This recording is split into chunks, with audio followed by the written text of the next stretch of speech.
But if you're gonna cut your cost on your logo, then your packaging better be fire.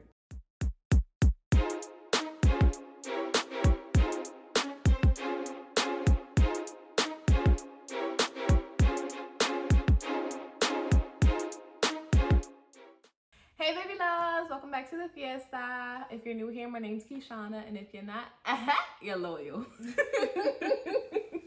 That's perfect. Period. Alright, so today we are actually doing the first ever video of Sese Sunday. Just to give you guys a little bit of background, it comes from my Panamanian household. My mom, yeah, we gossip. I'm that kid that gossip. Me and my sister, we gossip with my mom, and she always goes, give me the Sese. So Wait, say it again. Sese. Sese. The point of this segment is going to be kind of a mixture of gossip but advice. So we're going to be gossiping. It's very gossipy topics. We'll be chatting with the girls, chatting with whoever really. And then it's going to be filled with some advice that you guys should totally listen to. So this is our first Sese Sunday guest. And this is Anisa. Yay! So Anisa is a good friend of mine. We did go to college together. And this is also a boss lady, Anisa.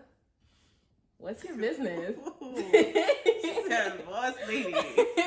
What's your business? What'd you do? Hi everyone. My name is Anisa and I'm the owner and CEO of Kultured Beauty. I sell strip lashes, strip mink 3D lashes. I also do eyelash extensions, and I also offer makeup services. And soon, speaking this into existence, we'll be offering nail services. Okay, I'm gonna hold it down. I know what the vibes is, but she's a perfectionist. So this is someone that, like, I know her personally, as we just already said. Y'all wait on it. I'm gonna shut up. Y'all wait on it though. Can you tell us how you came up with the name Kultured Beauty? Yeah. So I knew I wanted to start this brand in general. Like, I just knew I wanted to finally take something that I was playing with and like turn it into something that I actually would see profits from, and also just spread what I was doing, right? I had like a small clientele. I was okay like doing it for friends, like makeup for friends, but I actually wanted to like make it a business. So when I started to like come up with the idea that I wanted it, I was at the time going away on a trip to Trinidad, and I was talking with my family and just with my grandmother, and I was like, I really want to start this business. And she was like, why don't you name it after your culture? Okay. And I was like, that makes so much sense. And I was like, I'll name it after my culture. What should I name it though? Should I name it dumpling? Should I name it some glory? Like, what specifically? The beach? What specifically? And then the beach came to me. I was like, I'm gonna name it after a beach. And I was like, nah. And then I don't know if you guys peeped, my first collection was named after the sea. The beach is in Trinidad. So I just went with the name Kultured Beauty, and I named my first collection after the beaches instead of naming it a beach. I was a part of the crew that got the first collection. Yeah. Prior to your Lash MUA strip and extensions, soon nails, did you start any business? Were any of these separate businesses and then you added it to the overall Kultured Beauty? That's so tricky. Yeah, right? I guess it all started with makeup. Like, I wanted to be an MUA. I think I wanted to like explore celebrities, just try to make it as far in the makeup game as possible. Yep. But then I just realized I wanted more. Like, I wanted my business to grow because I definitely felt like makeup, there was MUAs everywhere. And, I didn't want to be saturated or looped in with the many MUAs out here. So I wanted to offer more. So I started to look into the idea of like a beauty bar. So I guess initially it started with makeup, and then lashes and extensions. It was hair at one point. Hair in college. That was shorty. My thing. Yeah. It was just always doing something. Cosmetology. Yes. And then develop. Yep.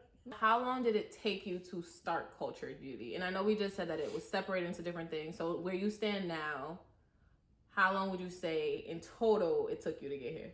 Once I decided though, I was like starting this business, it took me about 7 months to like launch it. Like, I was like, I'm gonna sell strip lashes, I'm gonna put a brand on it, create a website. It took me about 6 to 7 months to do that. And but I'm gonna say my talents and skill was in the making for like what, 10 years? Nope. It was in the making for a while. Cosmetology is not something that you literally, I mean, the idea does just pop in your head. I do think that you can literally just go, you know what, I'm gonna learn how to do this and then do it, but it takes a lot of skill. It does. A lot of my practice. mom was a cosmetologist before, so I didn't know that. Yeah, my mom had her own salon in Trinidad. Oh, she did own a salon where she would do everything. So I grew up with like having mannequin heads in my house. I was braiding them, playing with them, curling them, styling them, and I just wanted to be just like her. You know, it was always there. That would be some type of beauty related thing. And if you don't know, cosmetology is a money maker. It's harder because there's a lot of people in the field. Competitive. Very competitive field. But once you're in it, and if you find your own little niche, you can make a lot of money. Absolutely. How much money would you say it took for you to start your business? Again, it's tricky. It's tricky because you have a lot of different it is parts. But if you were saying the moment you were like, you know what, I'm gonna start Kultured Beauty, let me go for this. Initially, how much money do you say? Yeah, let's stick with that. Initially. So then we're going with that, and we're that's talking about lashes. Yeah, because if we're talking about makeup, I technically accumulated all that makeup over the years. Yeah, we all do. But for lashes, it wasn't cheap as people made it sound. So maybe it's just me though. I'm okay. Let me take that back. Cause you can start a lash business and I guess you don't need much, but it really depends on how much you're willing to sacrifice. I wanted my packaging to look, I wanted it to be high quality. Original collection. Packaging, right? Versus the second one. If you can't tell before you even continue, overachiever, right? Like she didn't want just the, oh, here's a package, here's some lashes. You know, like when you go to the beauty supply store, buy some. But respect it. You're not going to be a business owner and just... Like, seriously, it costs money. If you just want a regular, plain old eyelash box, then go for it, you know? But it's going to be cheaper for you. It'll probably be free because a lot of vendors do offer you the free box or free packaging. A simple package. Yes. But for me, I personally wanted more. And I knew my first one wouldn't be perfect, but I wanted it to be good perfect. You know, your first video, your first post, you know, you're going to have to improve, grow. Yeah. But, like, I didn't want to grow. Like, I didn't want to look back like, I didn't want to do too much. Respect. You know? My family quote is, if you're going to do it right. Yes. As far as you know, at least. I want to say it took me... I had my first set of lashes probably cost me like $4.50. So, and that was for half the amount of lashes that I got now. Because a lot of vendors have a minimum amount that you need to order. So, like, let's say the minimum amount for my current boxes were 150 boxes that I need to order. And like this one was 75. So you get half the amount. But you know, the cost per box, how much profit you need to make, etc. So let's say like $500. Say 500, and that's 600 because I'm talking about packaging, sending it out, mailing stuff, like the stuff to get to mail. That stuff all costed. Thank you cards if you want it, business cards if you want it. So I'm gonna say yes, 400 for the low ball, right? Like if you want the simplistic, this is what I want to do. This is what this lash, I'm gonna deliver it myself. Like, you know, like you could do different things, but if you want to be on the higher end side of things. Bougie packaging, well packaged way. A thank you card. I think that's a really good thing to have as a PR person. I think that while we're on the topic, let's talk about it. I love her packaging. Why? I'm extra. So this one was like, oh my God, glitter. Yeah. And then this one, glitter, and yet it's like this holographic, like this is a vibe. So it makes sense why if you put it all together. Okay, so $600. Yeah. Did you make your own logo? Yeah, this is actually perfect timing. Like going back to the first question, you have to think about how much money am I willing to spend? What am I willing to spend it on? And where can I cut costs? I decided to cut costs on my website design, anything design related. I was like, I have some type of Photoshop and InDesign experience from high school and college. So I took that with me and I ran. So if you're gonna cut your costs on like your packaging, then I think it's essential that you pay someone to do your logo. Of course, in the long run, I do see myself moving to hiring someone for this stuff. But for now, I think it was a clever move and I do suggest it if you can do it. And, you know, some people are not tech savvy also. But just know, don't cut costs everywhere. You gotta eventually spend the money to make it look high all quality. Together. Yes.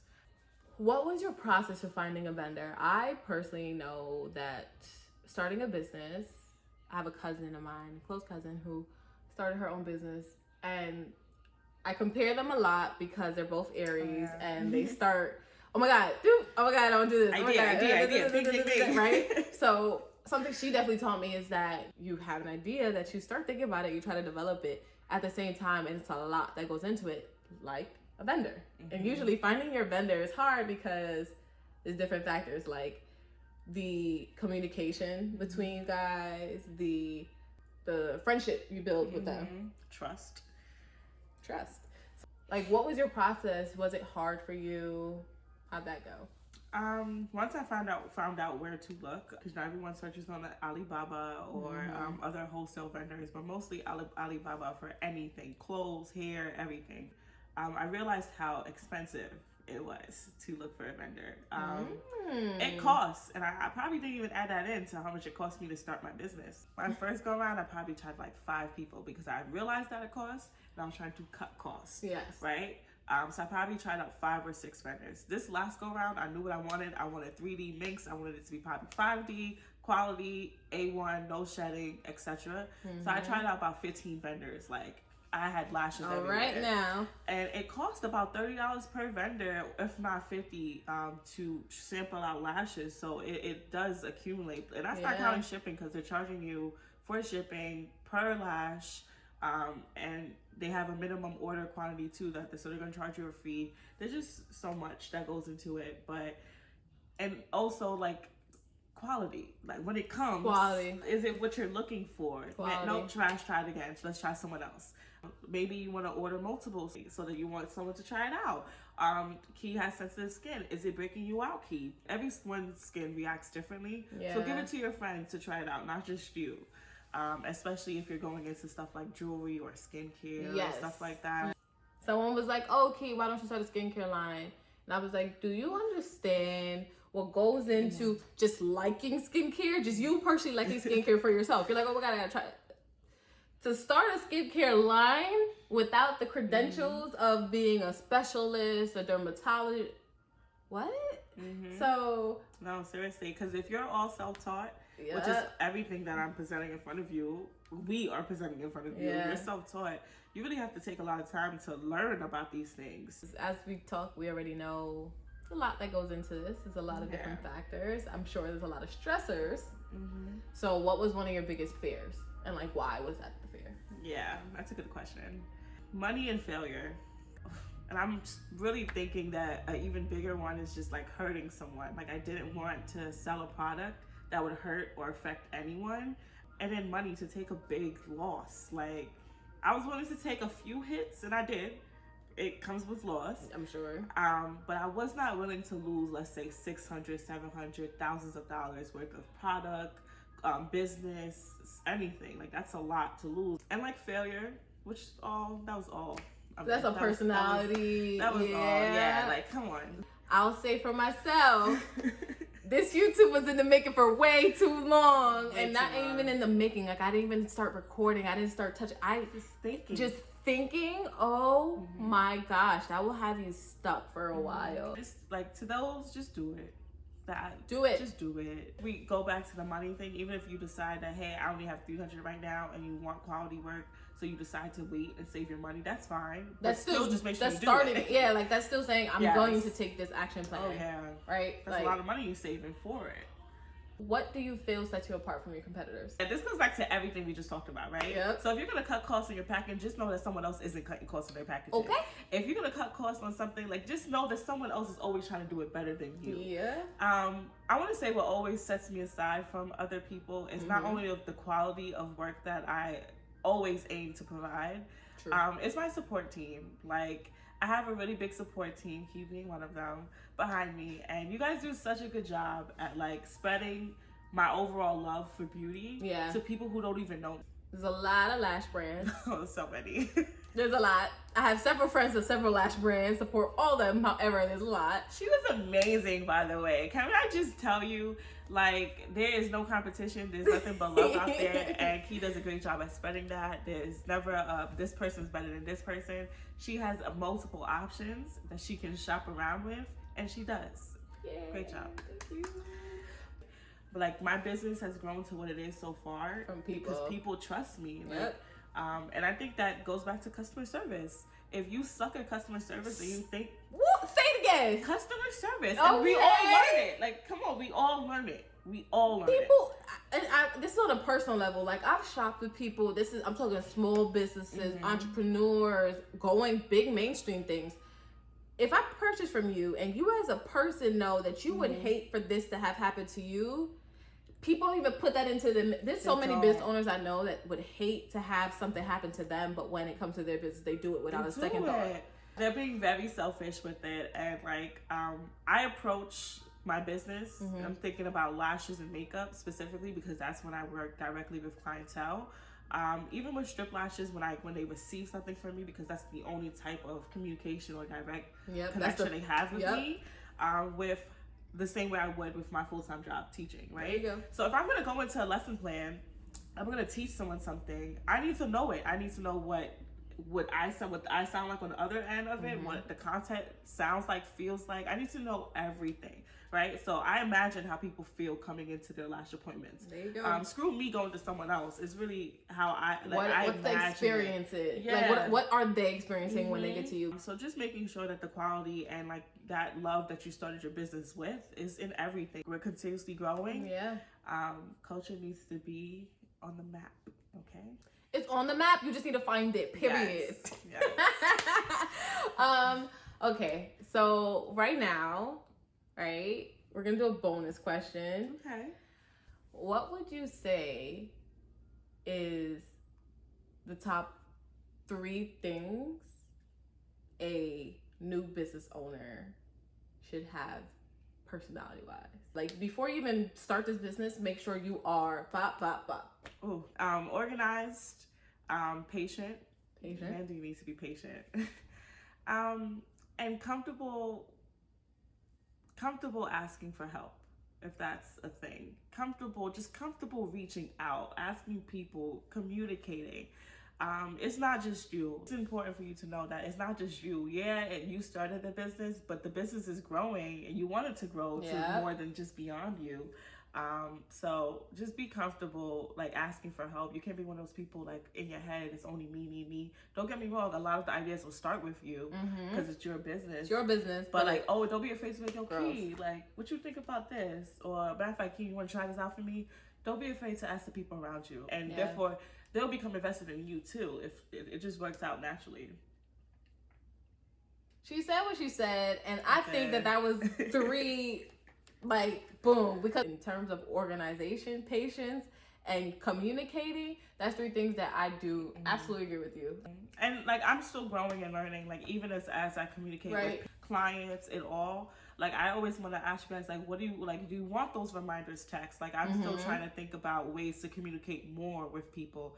Don't be afraid to over communicate. The more you over communicate, the better. The less gaps there are for, like, people confusion. Yeah, I rarely get questions before someone books, like someone random. I rarely get questions, which lets me know that they found the answer on their page, and whatever they don't know, they can text me, and I'll usually add whatever they text me. Because you now realize, okay, this is gonna be a question. Anyone that knows me knows 2 things I look at when I'm doing something is the communication I'm getting from the company, and then the second thing is the packaging. I have an obsession with packaging. So just overall, I just think that what we learned from today is, as my family says, if you're gonna do it right. And secondly, I think one of the main things I took from it is patience, because everything we talked about involves some type of patience, regardless if it was figuring out what your niche was going to be, figuring out the company name, money, like, it's all patience related, which is important.